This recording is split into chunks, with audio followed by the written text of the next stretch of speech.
I see behind you, I see Inequality-Opoly. Yes. Do you mind moving or turning the camera?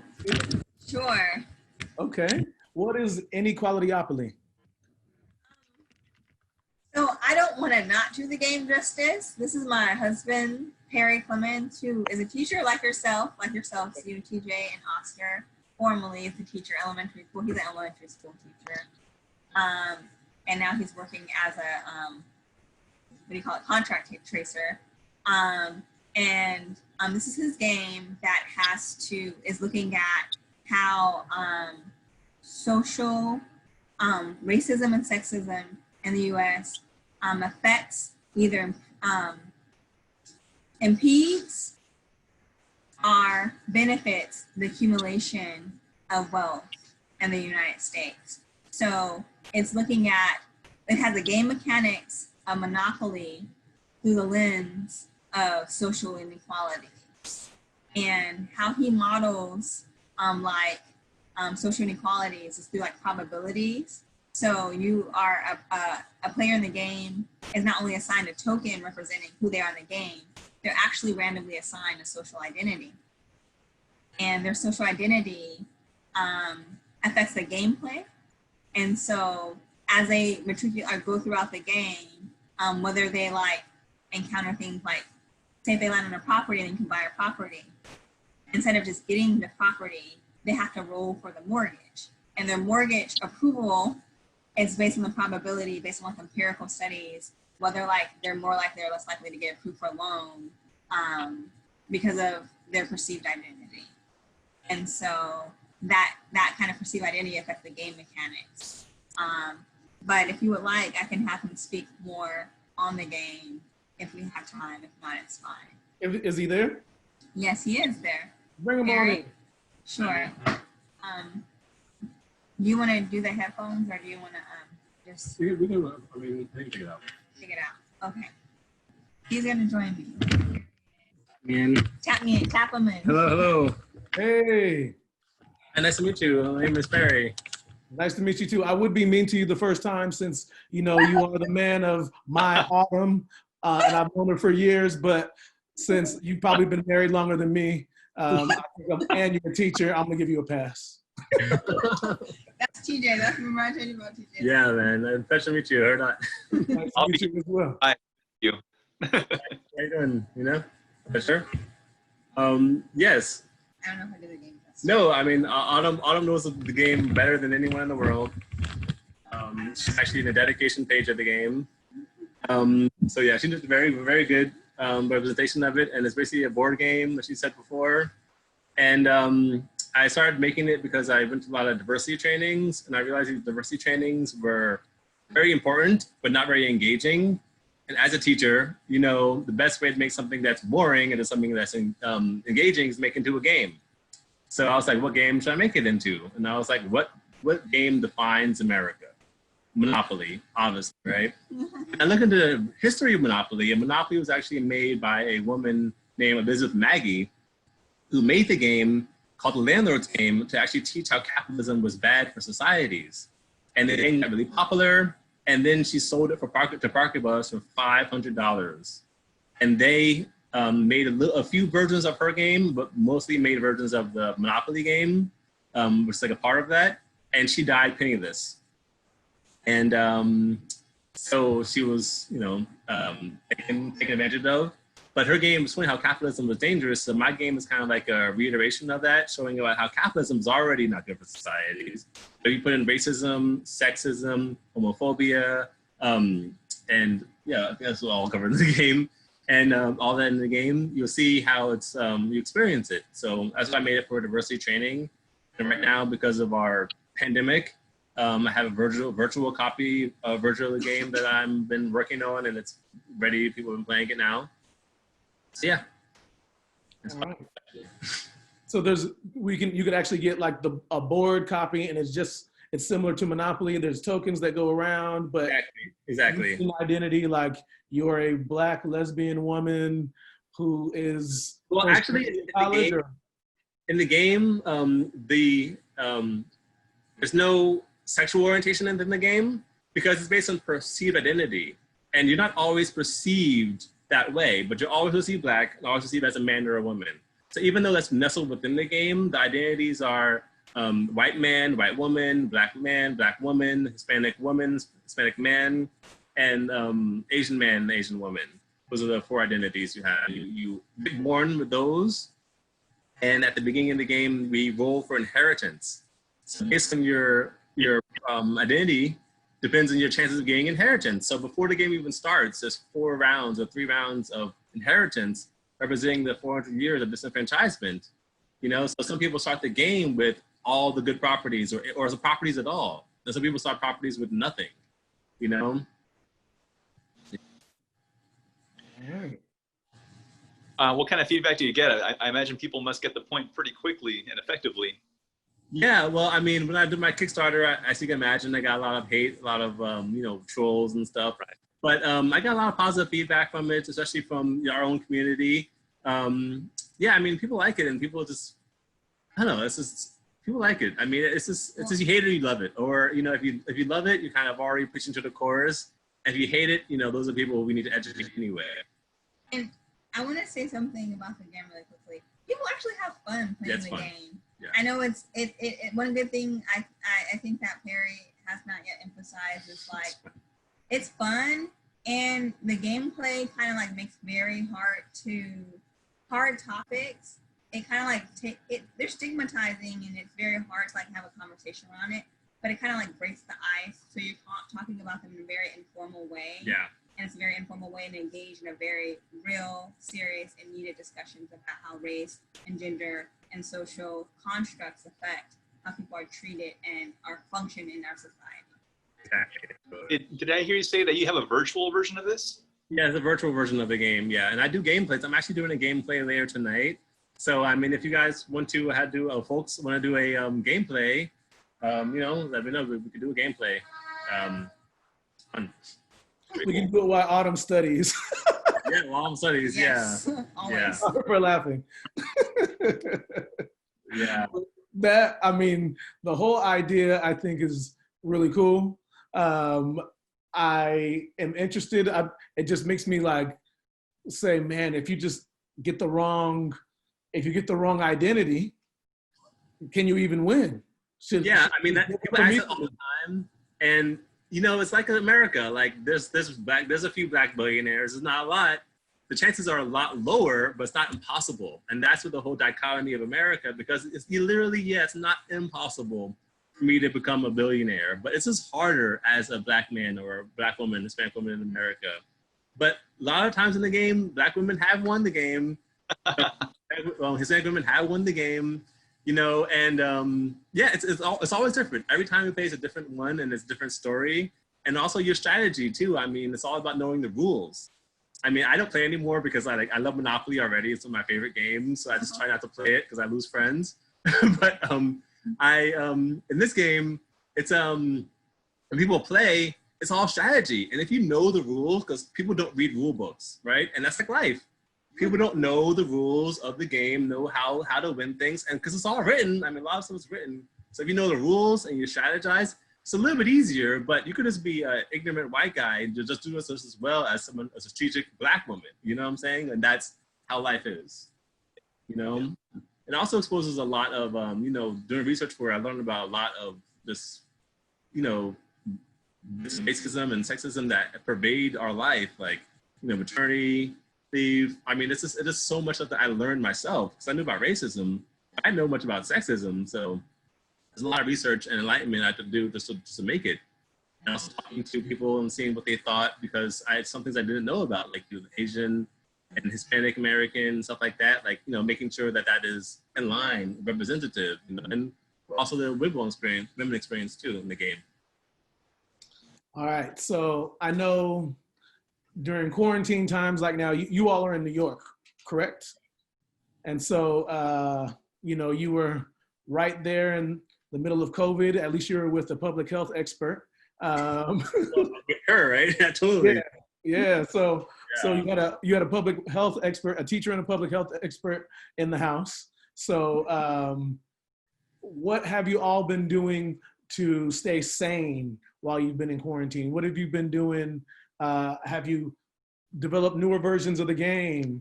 Have you played too much? What's been happening during quarantine time? Well, first I want to say that as a public health expert, my wife is, all the things that they're saying right now to do medically is something that she's already been telling me to do for so long. Except for wearing a mask, wash your hands, all this other stuff, like people earlier, you know what I'm saying? So I'm doing all those things now, like religiously. But sorry, I'm gonna answer your question about what we've been doing. Oh, sure. I won't take up too much Oh, space. no worries. So I've been working, like I was finishing up my second year of courses for the majority Studying. of the quarantine, and then they have us work. Doctoral school, FYI, anybody watching this, is very exploitative. It is, I guess, worth it. It will be eventually worth it, but they get as much free work as they can out of you. So I also was working and finishing up my courses, and then transitioned to working and studying. But what I did to keep myself sane, I started writing again. I used to be really into writing and poetry when I was younger. And at one point I thought that was the route I was going to take. And so I started to write poetry again. So that helped me, and I stretch and work out a little bit, and that's been helping me a lot, keeping me sane. Unfortunately, I have to be really routine based to just be functional and get things I need to get done, but it helps them break up the day. Nice. Yeah, totally. So I've been, when quarantine started, I was working on the game. I was like, so many things were happening. I had so many other planned events for my board game, and all those got canceled. So I was kind of like down and not knowing what to do. So I started working on another game. So another game I'm working on is an educational math game. And also working on this other stuff. I'm also working on some projects. Yeah. And we're working out, doing yoga, biking, I thought was pretty safe to do. But then once the Black Lives Matter, George Floyd thing started, my Inequality-Opoly started blowing up because it was just quiet for it. And then I was like, oh, what's happening? I was like, oh, I guess it's time to come, finally, And so I've been really investing more time in that because a lot of things have been happening within Inequality-Opoly recently that are very positive for the brand and, opportunities. So I've been working on that. Just keep working, keep creating. I'm a creator. I like creating things and educational things. So that's what I'm doing. How about you all? Yeah. Well, I got one kid potty trained. Oh. I mean, me and my wife, my whole family, it's a family endeavor, got my youngest potty trained, and my big girl can ride a bike now, my 4-year-old.